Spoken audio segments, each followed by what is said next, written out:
What's up, guys? The one play yesterday pushed with the Dodgers, Yankees being 0-0 at the end of the fifth inning. Dodgers, if you played the full game, that wound up winning in a nail biter, 2-1 in 11 innings, I think.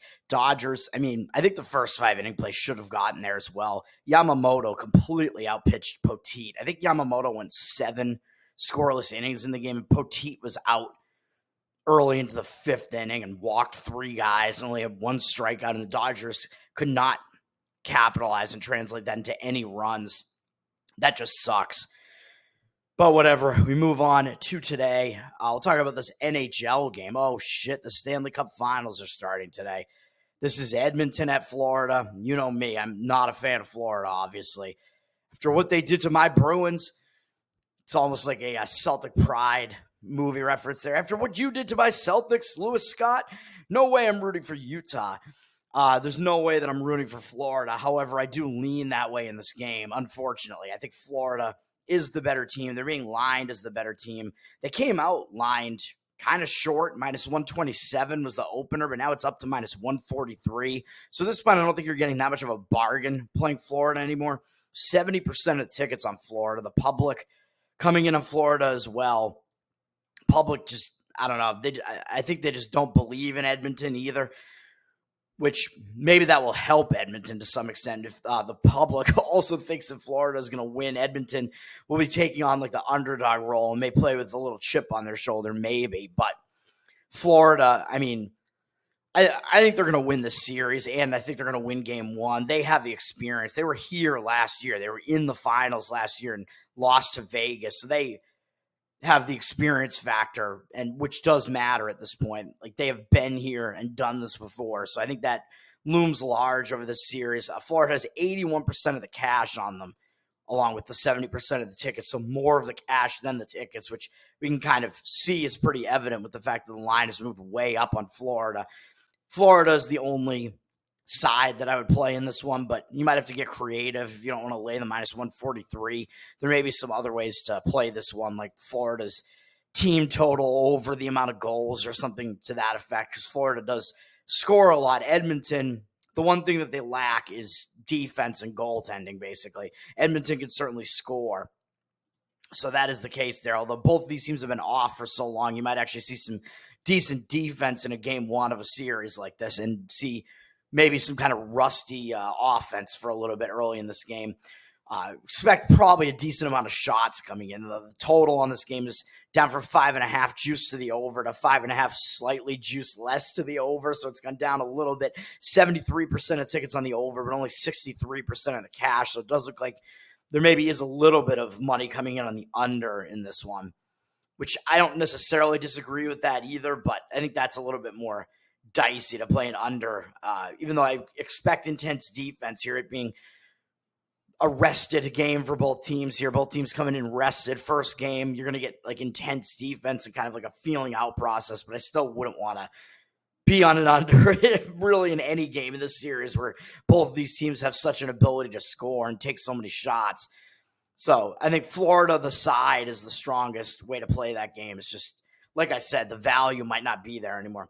Moving over to Major League Baseball, I have one play in baseball, and I'm going to just make this fairly simple, man, because I do think there are some other plays that I was looking at where I think that there are some mismatches. Like, I think Toronto has a mismatch with Gaussman against Medina, Toronto against Oakland. Toronto's the better team. Gaussman, he has to, like, trend back in the right direction. He has had such, like, a bad kind of start to the season here. You're going to have to see his numbers improve. So I expect not regression, but I don't know. What is the opposite of that?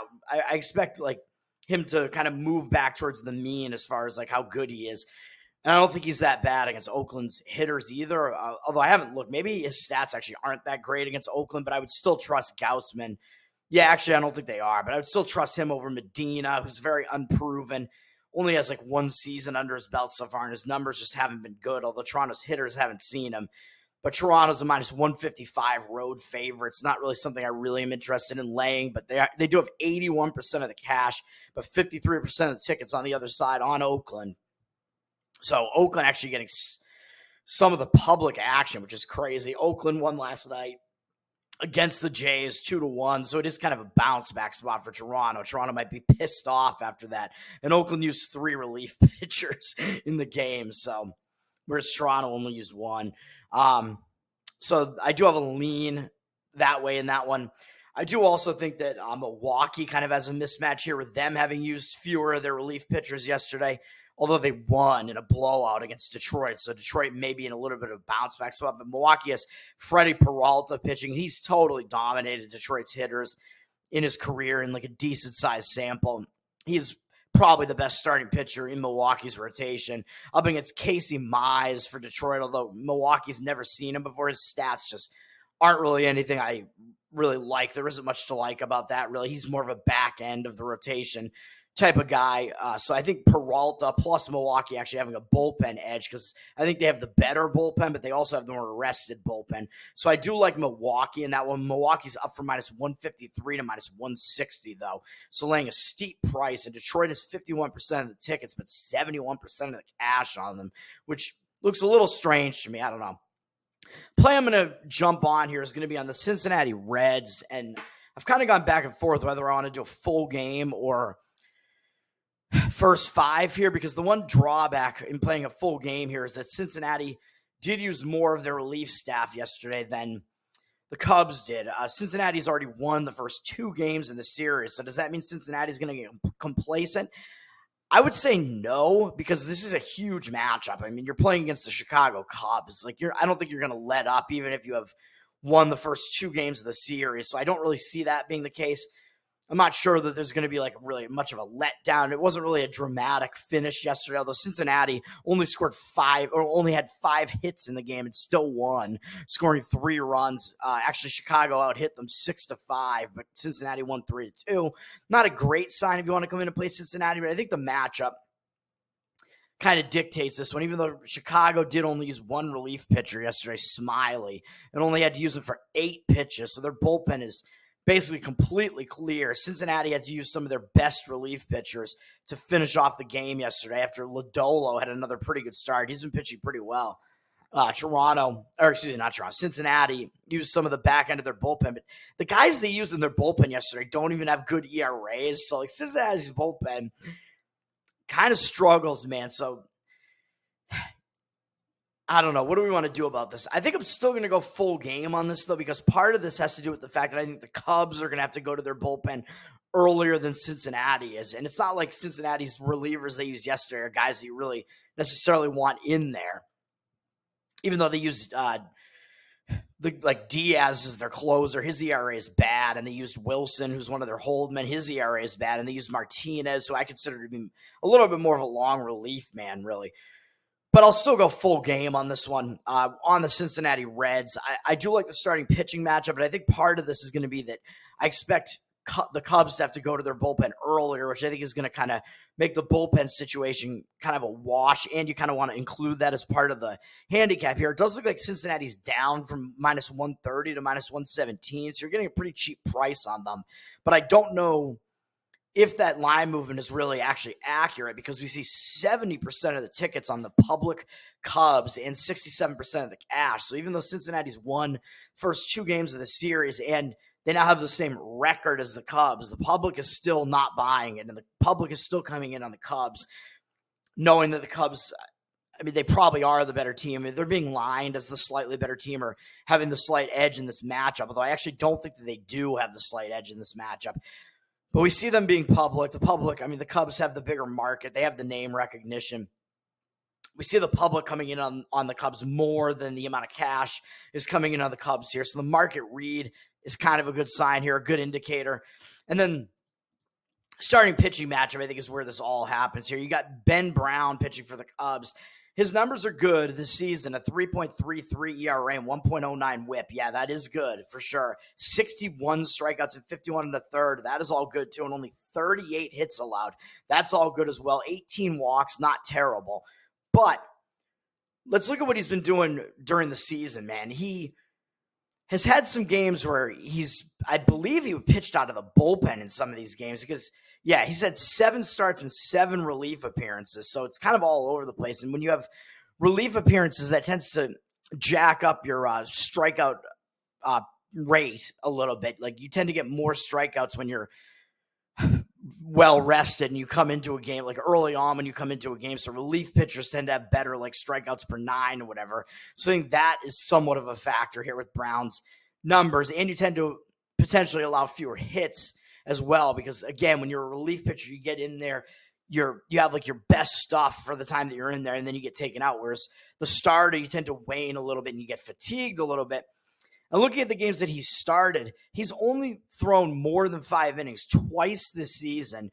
Once was at Arizona, which, Arizona's not a very pitcher-friendly park, so that was a good start for him, although he only had 4 strikeouts and 2 walks in that one, so that's not good. But he held them to 1 hit.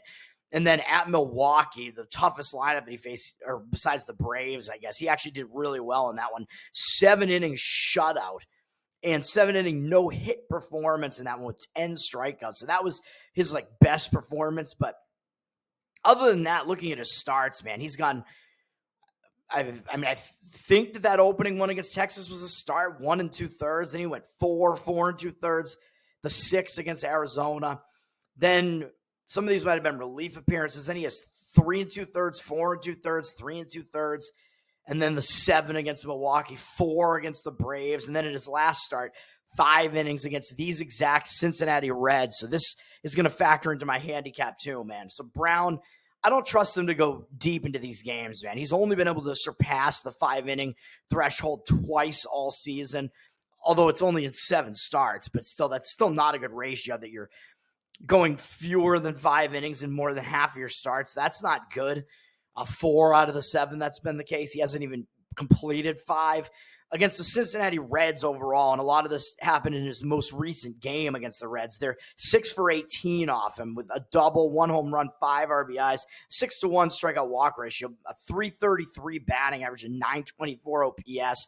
So it is a small sample size, but Cincinnati just faced him, man, and he did poorly in that game. And now he's turning around and playing at Cincinnati. And does that mean he's going to want to bounce back? Yeah, but when you have a pitcher that just faced an opposing lineup, they're now used to that, to facing that pitcher. And when they turn around and they face him again, usually that gives them an edge. And Cincinnati did well against him the first time out, scoring 5 runs against him in 5 innings.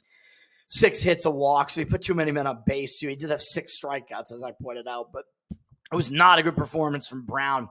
And now Cincinnati just saw him, so they know what to expect, and they did well that time. And usually it's an advantage to the lineup. Once they've seen that opposing pitcher, they tend to do better the second time out. So I think that's an edge for Cincinnati's hitters here, and a disadvantage for Brown here, because not only did he do poorly in that game already against the Reds, or the Reds just saw him on June 2nd, 6 days ago in his previous start. So now they're facing him again.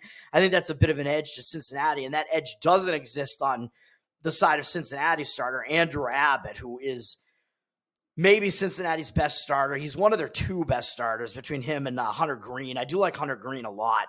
Strikeout wizard Hunter Green. Andrew Abbott, the Cubs have not faced him this year, man. So I think that's a little bit of an edge to Abbott as well, because the Cubs are a little bit less familiar with him and they haven't faced him recently. So they're going to go into this game not having seen him recently, and maybe they're not used to facing him. We do have a decent sample size in history to work with Abbott, because of course he's been around for a few years now and been in this division, but he's done fairly successfully against the Cubs. They're 8 for 31 off him lifetime with 3 doubles, 1 home run, 4 RBIs, 7-3 strikeout walk ratio. Isn't that great? But it's a fairly low 258 batting average from the Cubs hitters against Abbott in this decent sample size, and a 775 OPS. So that's pretty mediocre for the OPS and a little bit below average batting average, I would say. So the Cubs have not been that successful at hitting Abbott. He's been pretty good.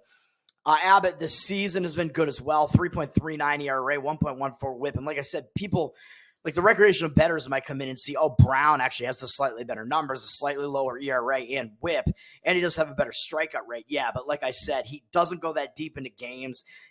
Half of his stats are in relief appearances this season, or at least half of his appearances have been in relief, excuse me. So I think that affects Brown's stats and make them look a little bit better than they are. So I don't trust Brown as much, where Abbott, I trust him more as a starter, man, because unlike Brown, Abbott has gone at least 5 innings in every one of his starts except one this season, which was against the Philadelphia Phillies. And I don't know why he got taken out of that game, to be honest. I don't know if there was just a rain delay or what, but he was only 79 pitches in. He'd walked 4 guys in 4 1/3, which isn't very good, but Philadelphia has a really good offense, man. So other than that, I mean, Andrew Abbott's been quite good this season for the most part, giving up 61 hits in 69 innings. That's not bad. 12 home runs. That's kind of the main problem. He's got to get that down. He does allow too many home runs.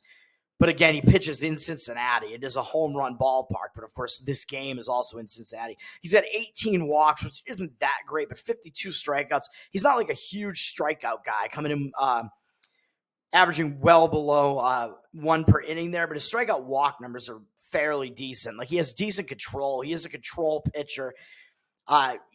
His strikeout rate is below average. It's okay, though, I would say. Not horrible. And then, of course, looking at his track record this season, all of his starts, he's only allowed more than 3 earned runs twice against, where are we looking? Against St. Louis, which was kind of a bizarre start where he gave up 6 runs in 6 innings against St. Louis. I don't know what that was about. And then against Texas, who does have a good offense, he gave up 4 earned runs in that one on 2 home runs, though, in 5 1/3, and still had a 7-0 strikeout walk ratio on that one.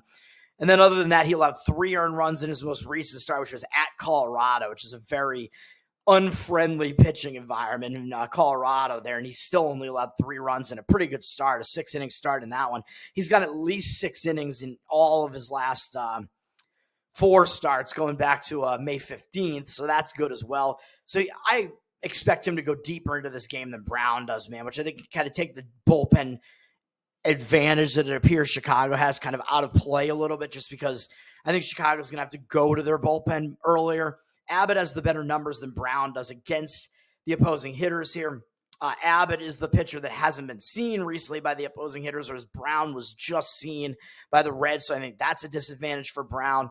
And Abbott is the more proven starting pitcher at this point, who's more proven to be able to go deeper into games as well. So I trust the Abbott side of this more. And because of the way that the bullpens shake out, and because of the fact that we're expecting Brown to maybe even not potentially not even make it 5 innings in this game, I think you have to then make this a full gameplay on this, because you're expecting the bullpens to come in and actually factor into this game, and expecting Abbott to actually go deeper than the 5 innings in this game. Whereas Brown, you're kind of expecting him to be knocked out by then. So that when that's the case, you kind of have to wind up making this like a full gameplay on this one. I think it makes sense to do so. So that's the one play today, is the Cincinnati Reds. Even though they have won the first 2 games in the series, the market indicators look like they are kind of leaning in that direction. You can lay the Cincinnati Reds at like minus 118 right now. It's not a bad price, really. It may drop. Maybe it'll even tick down a little bit further. Who knows? That's going to do it for me, man. Cincinnati Reds, minus 118. Have a good one. Peace.